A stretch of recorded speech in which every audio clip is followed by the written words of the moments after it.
I'm here with Raj Sisodia, the co-founder of Conscious Capitalism. Raj, thank you for taking the time. Can you tell us just a little overview of Conscious Capitalism and your next new book coming up? Sure, happy to be with you, Andre. The Conscious Capitalism is a philosophy of business. It's a movement we started about 10 years ago, that we need to change the way we think about business to elevate to a higher consciousness. That business is about a higher purpose, not just about profit.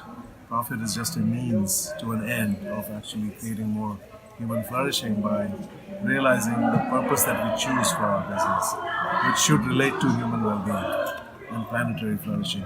That secondly, we consciously try to create value and serve all the stakeholders, not use and exploit our employees and our customers and our suppliers to make money.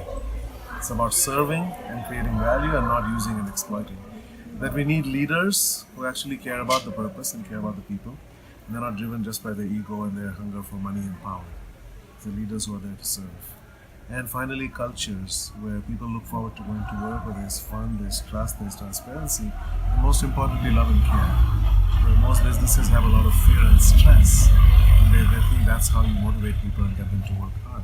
They burn people out, and they actually, people die young because of those kinds of stresses. So those are the four pillars of conscious capitalism. And when you do that, you not only have happier people, healthier communities, healthy environment, which are all extremely important, but also in the long term, they're financially more successful too.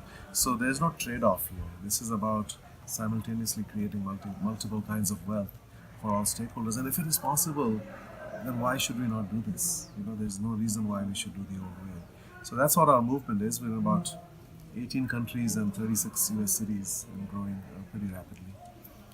My next book is called The Healing Organization. It's taking this idea of the impact that business can have on our lives even further and recognizing that business actually is fundamentally about healing.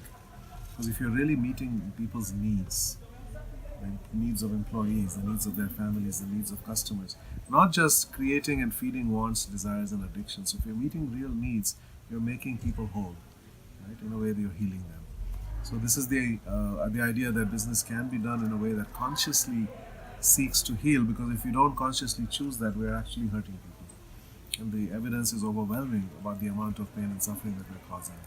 Employees, their families, customers, communities, the environment are all suffering because we are operating in a mode that is causing all kinds of negative impacts. So once again, we have many stories of companies that are operating with a healing orientation and are much more successful and growing faster as a result. So again, none of this is a trade-off. It is always about doing the right thing for the right reasons, and that leads to beautiful outcomes. Thank you, Raj. Thank you.